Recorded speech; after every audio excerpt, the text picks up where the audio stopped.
Well,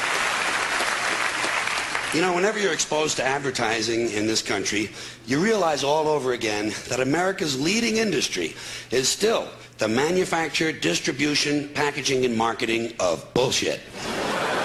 High-quality bullshit, world-class designer bullshit, to be sure. Hospital-tested, clinically proven bullshit, but bullshit nonetheless. And it always amuses me that so many people seem to think that bullshit only comes from certain sources. You know, advertising, politicians, salesmen. Not true. Bullshit is everywhere. Bullshit is rampant. Parents are full of shit. Teachers are full of shit. Clergymen are full of shit. Law enforcement people are full of shit. The entire country is completely full of shit. In fact, this country was founded by a group of slave owners who told us that all men are created equal. That is what's known as being stunningly full of shit.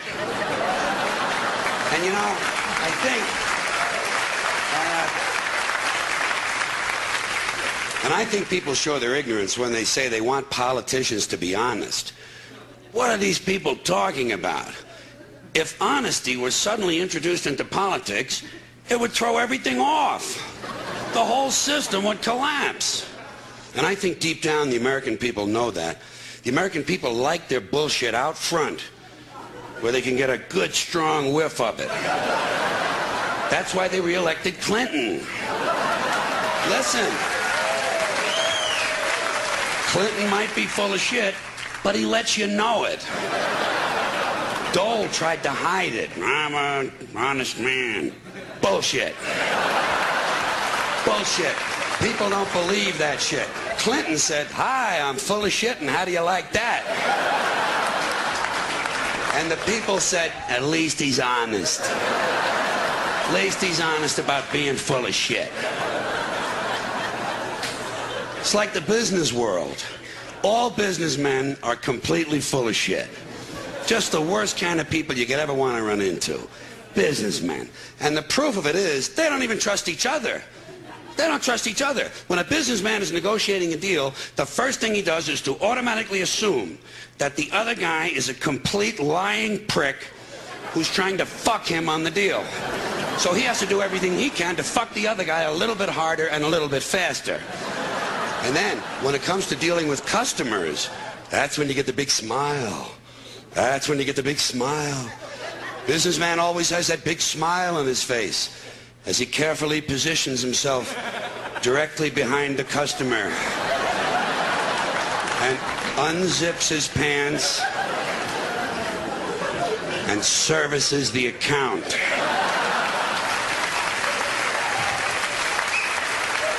We specialize in customer service. You heard that? Now you know what it means. Whoever coined the phrase, "let the buyer beware," was probably bleeding from the asshole.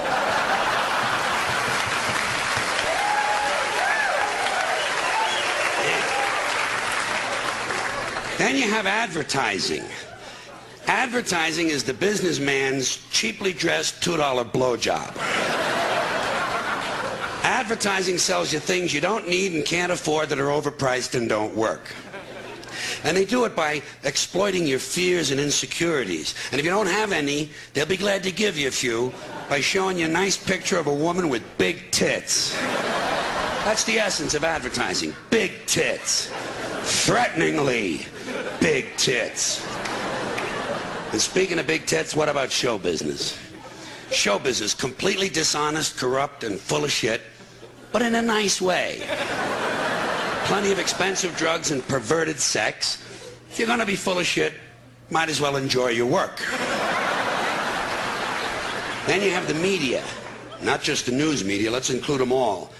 The media are almost literally exploding with bullshit because they're located right at the crossroads of all the other bullshit.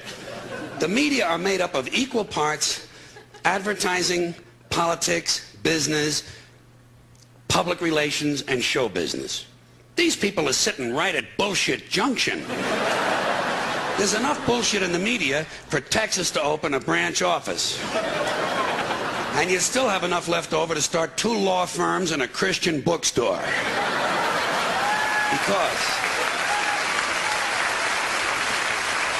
Because, folks, I gotta tell you, when it comes to bullshit, truly major league bullshit, you have to stand back in awe of the all-time heavyweight champion of false promises and exaggerated claims, religion.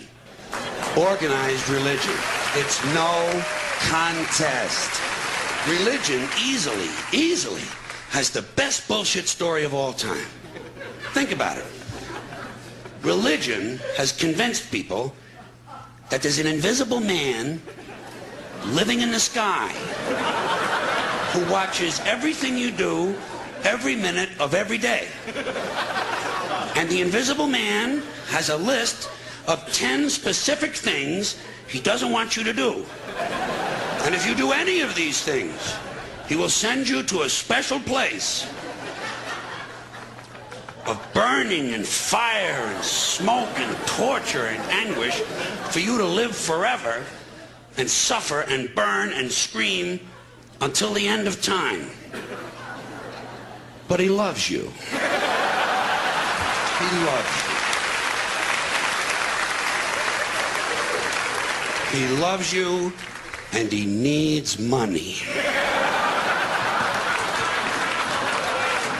He always needs money.